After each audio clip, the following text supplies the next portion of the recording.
Halo, salam saudara. Apa kabar hari ini? Tentu pada sehat-sehat semua kan?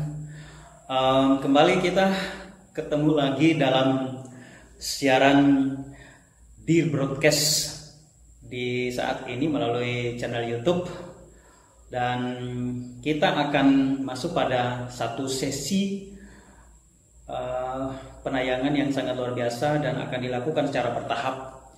Kali ini adalah penayangan yang perdana bagi kita, yaitu suara pastoral. Wow, suara pastoral. Ini sangat luar biasa, saudara. Dalam suara pastoral kali ini, ya, penayangan perdana ini kita akan membahas tentang kepanikan. Kenapa tema ini diambil? Alasannya karena memang sekarang ini kepanikan atau panik itu selalu menjadi viral, ya. Istilah ini sangat terkenal di dunia ini, apalagi di Indonesia dan juga di sekeliling kita. Sehubungan dengan kondisi dunia yang sekarang ini sedang mengalami pergumulan yang sangat besar karena wabah COVID-19 atau coronavirus 19 yang sedang menjadi pandemi, ya. Kenapa dia disebut pandemi? Karena virus corona ini sudah mewabah ke seluruh dunia, dan karena itu kepanikan kadang-kala menjadi sesuatu yang terjadi dalam kehidupan, baik secara pribadi orang itu ataupun juga kehidupan komunitas-komunitasnya tersendiri. Saudara-saudara sekalian, kepanikan atau kata dasarnya panik, saya lihat dalam kamus besar bahasa Indonesia, panik berarti kecemasan atau ketakutan yang mendalam. Itu panik. Kecemasan yang ekstrim, dan kecemasan ini kecemasan yang tidak masuk akal, ya. Dia tidak sama dengan kecemasan yang sesungguhnya, seperti itu. Dalam KBBI juga kita mendapatkan rincian dari istilah panik, yaitu bingung, gugup, gagap, ya, dan takut. Dan karena itu, saudara, panik ini menjadi sesuatu yang kadang-kala terjadi dalam kehidupan pribadi orang itu. Dan ada begitu banyak tema-tema tentang ceramah-ceramah, bahkan seminar-seminar, ya, online tentang tema ini, tentang tema panik. Saya lebih menjelaskan secara gampang saja supaya kita tidak susah-susah secara akademik. Pembahasannya agak susah untuk dicerna oleh pikiran kita, apalagi sekarang kondisinya sudah seperti itu. Memang wabah COVID-19 ini kita tidak akan bisa untuk menolaknya, karena memang peristiwa ini harus terjadi, dan wabah ini juga menjadi wabah nasional, internasional, dan membumi pun, ya, itu dialami oleh setiap orang, ya, di sekitar kita. Ada begitu banyak berita-berita yang sedang tersampaikan, baik berita-berita pemerintah secara resmi ataupun juga berita-berita hoax yang sedang menyebar, yang mengakibatkan kita telah mendapatkan informasi-informasi yang bervariasi tentang wabah coronavirus ini. Memang coronavirus ini sebenarnya kalau kita lihat dari dibanding dengan penyakit-penyakit yang lainnya, ya, ada penyakit-penyakit yang sampai sekarang masih sementara dalam pencarian obatnya, yaitu penyakit HIV/AIDS yang tidak ditemukan atau belum ditemukan obatnya, yang sebenarnya sangat berbahaya, ya. Tetapi karena keadaan sudah harus seperti itu, maka setiap orang, ya, di siapapun dia di muka bumi ini, bahkan di sekitar kita, harus mampu untuk menghadapi keadaan itu, sehingga pada akhirnya, ya, walaupun HIV/AIDS itu tidak ada obatnya, tetapi manusia, ya, masyarakat dapat mengalami suatu kehidupan. Kita dapat menjalani kehidupan secara normal dalam kondisi seperti itu. Ada banyak penyakit-penyakit yang sebenarnya sangat berbahaya dan mengakibatkan kematian yang begitu banyak. Coronavirus hadir, ya. Coronavirus ini hadir dan menjadi satu penyakit yang sangat berbahaya. Kenapa? Karena dilihat dari sisi penyebarannya yang sangat cepat. Ya, penyebarannya yang sangat cepat membuat penyakit ini dianggap penyakit berbahaya dan mengubah seluruh aktivitas kehidupan. Ya, aktivitas kehidupan itu diubah dengan adanya penyakit coronavirus ini. Ya, bukan cuma pemerintah, tetapi lembaga-lembaga, semua lembaga-lembaga, ya, semua institusi, semua organisasi, ya, melakukan penyesuaian program dan juga penyesuaian kegiatannya terhadap untuk bagaimana untuk menghadapi COVID-19 seperti ini. Belum lagi media sosial yang senantiasa juga menyebarkan, ya, informasi-informasinya secara terstruktur, ya, informasi updating dari informasi tentang COVID-19 ini sangat luar biasa. Per menit, per jam, ya, per hari itu selalu ada updating dan ada perubahan-perubahan informasi-informasi terupdate terhadap perkembangan dari orang-orang yang sedang terinfeksi, mengalami, ya, COVID-19 ini. Kenapa panik? Ya. Banyak orang mengalami kepanikan. Ya. Banyak orang yang mengalami kecemasan yang mendalam, ya, ketakutan yang tidak masuk akal. Ya.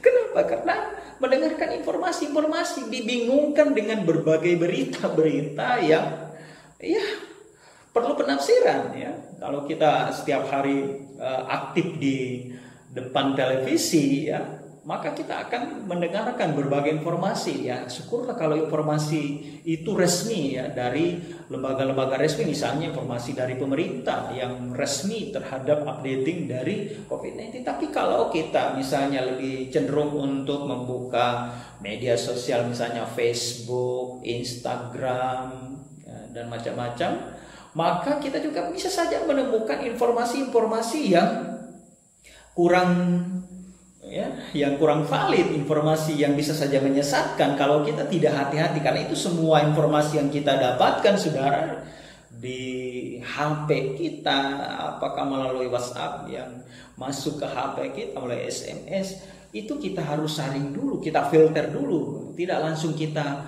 cerna begitu saja, ya. Jangan langsung ditelan, tetapi kita filter dulu, kita baca baik-baik dari mana sumbernya berita itu, apakah berita ini dapat dipercaya atau tidak, ya, sehingga kita tidak mengalami ketakutan yang tidak masuk akal atau kepanikan yang mendalam. Nah, ini tuh berbahaya. Akhirnya panik itu jadi tren dan semua orang menjadi panik. Memang, ya, panik ini akibat corona ini, panik ini bisa saja ini boleh disebutkan menjadi dijadikan nama orang, ya. Om Panik. Seperti itu, saudara. Nah, ini cuma kelakar, ya, saudara. Tapi yang pasti bahwa, ya, hati-hati, jangan kita mengalami, kita yang jadi korban kepanikan itu sendiri, ya. Kita kelihatannya enjoy, tapi padahal dalam hati kita sudah panik. Hati-hati, kalau paniknya berlebihan bisa saja, ya, kita mengalami gangguan kesehatan, ya. Kalau paniknya sudah berlebihan, ya, rasa ketakutannya sudah berlebihan, dan itu mengakibatkan kita bisa saja ada masalah-masalah kesehatan dalam tubuh kita yang atletis, yang hebat ini, begitu kan? Jadi usahakan kepanikan itu hanya kepanikan berdasarkan yang beralasan. Alasannya adalah karena adanya COVID-19. Tapi diusahakan jangan panik yang berlebihan, ya, tidak berdasar. Ya, tapi ada orang juga yang mengalami kepanikan walaupun tidak dengan masalah COVID-19. Ya. Apa saja dia mendengarkan suara yang gemuruh, suara yang besar, mendengarkan atau ada petir, dia panik, takut begitu, mengalami getaran gitu dalam tubuhnya ya. Kalau mengalami getaran dalam tubuh dari sisi ilmu TRE ya, itu bagus ya. Shake namanya, ya itu bagus. Tapi kalau getaran tubuh karena kepanikan yang mendalam dalam tubuh kita, ini bahaya. Ya, karena itu saudara hati-hati dengan kepanikan. Caranya untuk menjauhi kita supaya kita terhindar dari yang namanya panik, ya saudara, hidup rileks, ya. Hidup kita enjoy saja, bahagia, ciptakan kebahagiaan, ya toh. Kita nikmati hidup ini, jangan takut, jangan terlalu percaya dengan segala macam informasi, karena itu harus percaya diri dong, gitu. Kita harus percaya diri, jangan gentar mendengarkan informasi, gentar ketika kita dengar perkembangan, wah ini di Sulawesi Utara sudah 100 sekian atau di Indonesia sudah 1000 sekian, waduh sedikit lagi kita, kapan lagi kita, dan itu bisa berimbas kepada keluarga kita dan sebagainya. Jangan, kita kalau berpikir seperti itu secara terus menerus, nah itu akibatnya jadi panik, wah takut, gugup, aduh macam-macam. Ya akhirnya kita sudah tidak normal lagi untuk menjalani kehidupan. Dalam rumah tangga keluarga kita pasti sudah tidak sehat lagi. Ya, kebahagiaan itu menjauh dari kita. Karena itu ya, apalagi kita sebagai orang yang beragama ya, apapun agama kita, apapun agama saudara, ya saya beragama Kristen ya, karena saya beragama Kristen berarti sebagai ya salah satu cara bagi saya untuk menghindari, menjauhkan diri saya dari kepanikan yang mendalam adalah saya baca kitab suci, merenungkan kitab suci. Apalagi saya sebagai seorang pendeta ya, saya menyampaikan itu kepada jemaat, anggota jemaat saya, umat saya, tentang bagaimana kita menghadapi COVID-19 ini dengan bahagia. Gitu. Menghadapi COVID-19 ini jangan cemas dong, jangan takut, hadapi saja dengan bahagia. Tapi saudara, ada catatannya. Catatannya adalah ya tentu kita harus menghargai, dan bukan cuma menghargai, kita mentaati apa yang sudah diatur oleh pemerintah kita, ya seperti protokol kesehatan, ya menjalani suatu kehidupan yang sehat, begitu, rajin cuci tangan, hindari keramaian. Semua itu diatur bukan untuk kepentingan pemerintah saja, tapi untuk kepentingan manusia, untuk kepentingan saya, untuk kepentingan saudara-saudara, untuk kepentingan kita semua, ya.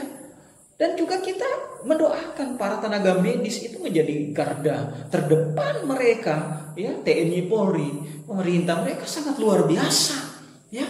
Kasihan mereka itu, keluarga mereka, ya, menanti kedatangan mereka. Mereka saja dikarantina, sedangkan mereka tidak bisa pulang ke rumah. Ya, mereka berpisah dengan keluarga cuma hanya karena berjuang memerangi COVID-19, menyelamatkan jiwa-jiwa yang sedang sakit, ya, positif COVID-19 di rumah-rumah sakit. Semua itu mereka lakukan dengan sukarela, ya, walaupun memang ada insentif, ya, ada honorarium mereka yang diatur oleh pemerintah, karena itu wajib. Pemerintah kan punya tanggung jawab untuk itu. Tetapi ingat saudara, siapa yang mau? Ya, saya pendeta, tapi saya terus terang saya tidak mau untuk bertugas seperti itu. Mereka punya profesi itu sangat mulia. Walaupun memang saya dengar, saya lihat di media sosial, ada juga di channel-channel YouTube yang kayaknya sedikit membantah ataupun kesian, ya, mengungkapkan kalimat-kalimat yang sebenarnya tidak wajar bagi para tenaga medis yang merupakan garda utama, para dokter, tenaga perawat. Mereka itu luar biasa. Dari saya ya, bagi tenaga medis di seluruh dunia ini, di Indonesia, ya terimalah semangat saya. Ya, saudara-saudara, semangat terus, sehat terus, ya, jangan goyah, ya. Laksanakan tugasmu dengan baik. Tugasmu itu tugas yang sangat mulia, ya. Tuhan akan melihat, Tuhan akan menyaksikan, Tuhan akan menilai, Tuhan akan menilik semua kebaikan-kebaikan yang saudara-saudara telah lakukan itu di rumah sakit atau di mana saja kalian beraktivitas sebagai seorang tenaga medis, kepolisian, TNI, ya, terima kasih atas kebaikan kalian, ya, atas semangat kalian, keberanian kalian untuk menyelamatkan bumi ini, menyelamatkan Indonesia ini, menyelamatkan kita semua, menyelamatkan saya, menyelamatkan juga saudara-saudara. Ya, saudara, ini penting. Karena itu percayakan tugas itu kepada mereka dan dukung mereka.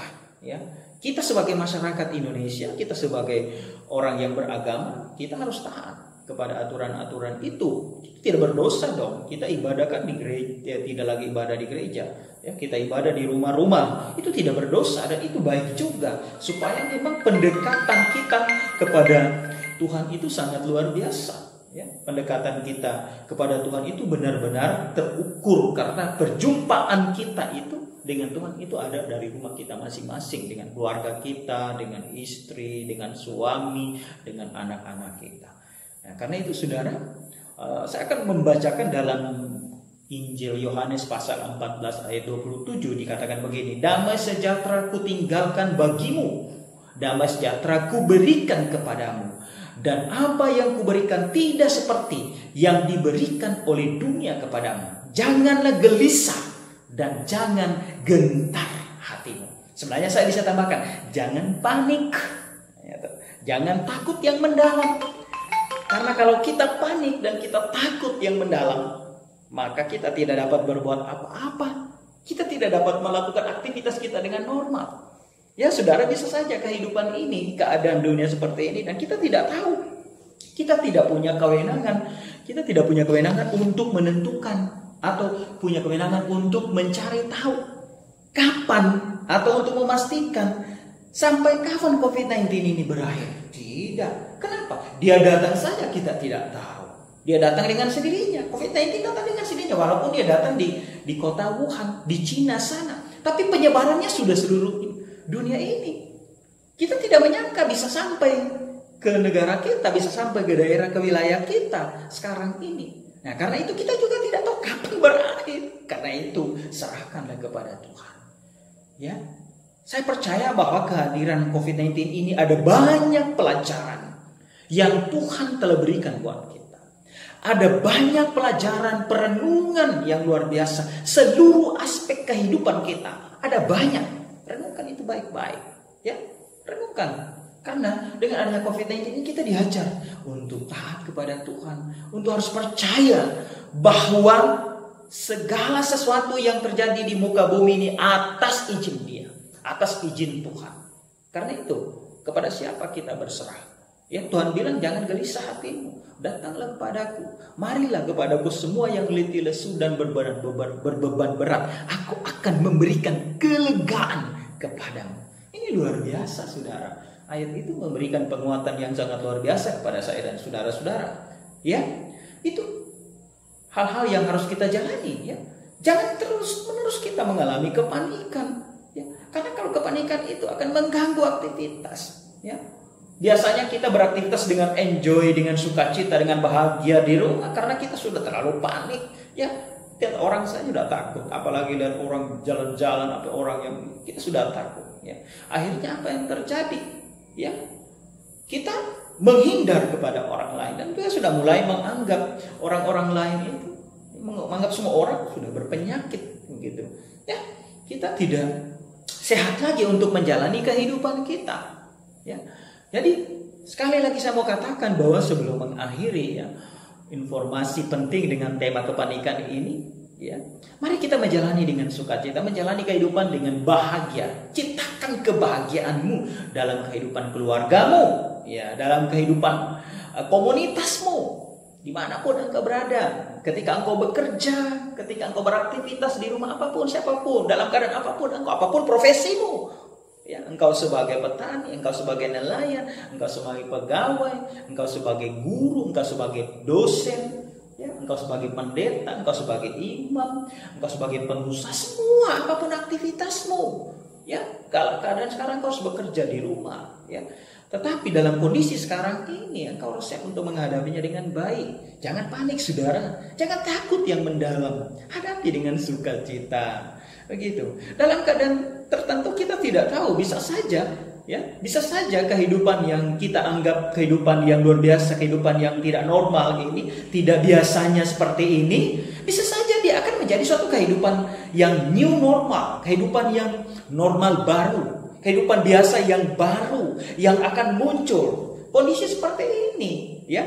Kita dahulunya kita tidak pernah cuci tangan, jarang cuci tangan ya, makan saja tidak cuci tangan misalnya toh. Tapi sekarang dengan hanya kondisi ini, apapun, turun dari rumah sampai di rumah cuci tangan, sebelum tidur cuci tangan, sebelum makan cuci tangan, setelah pegang uang, memegang uang cuci tangan, semua aktivitasnya cuci tangan. Ya itu sehat, sehat saudara itu. Yang dahulunya kita, sedangkan kita kerja di kebun tidak pernah pakai masker, naik mobil tidak pakai, naik motor tidak pernah pakai masker dan sebagainya. Tapi sekarang kita sudah mulai pakai masker. Ya itu suatu kegiatan yang sangat luar biasa. Ya, suatu aktivitas yang sangat luar biasa yang sudah kita lakukan dalam kehidupan kita. Ya, karena itu bagus. Dan ini akan menjadi new normal, suatu kehidupan yang baru lagi, gitu. Ya Tuhan mengajar kita untuk itu. Kita bersyukur untuk itu. Mari kita jalani. Ya, mau buat seperti apa lagi? Apa yang kita buat? Coba, ya. Kalau kita tidak dapat menjalani, tidak dapat menyelesaikan dengan kondisi ini, kita akan stres, ya. Kita akan cemas, ya. Akibat karena pikiran kita yang stres, cemas terus, bahkan sampai panik, mengakibatkan, ya, kita sakit ya, karena pikiran. Tubuh kita ini jadi sakit. Sebenarnya tubuh kita ini sehat, tapi karena pikiran kita yang berlebihan tentang itu, ya akibatnya apa? Kita sakit. Karena itu supaya kita tidak sakit, supaya kita sehat saudara, jangan panik. Jangan panik sekali lagi ya. Sehingga itu apa yang disebut dengan PANI kan? Jauhi. Jauhi itu saudara. Jauhi dalam kehidupan kita. Jalani hidup dengan sukacita. Karena Tuhan akan tetap terus memberkati dan menyertai setiap kehidupan. Baik saudara. Terima kasih atas bagi saudara yang sudah nonton dan menyaksikan tayangan ini. Semoga akan menjadi suara pastoral dan memberkati saudara-saudara sekalian dimanapun saudara berada. Nantikan lagi pada sesi-sesi berikutnya kami akan hadir bagi saudara dengan suara pastoral melalui channel YouTube Dear Broadcast. Terima kasih. Salam. Selamat siang. Wassalamualaikum warahmatullahi wabarakatuh.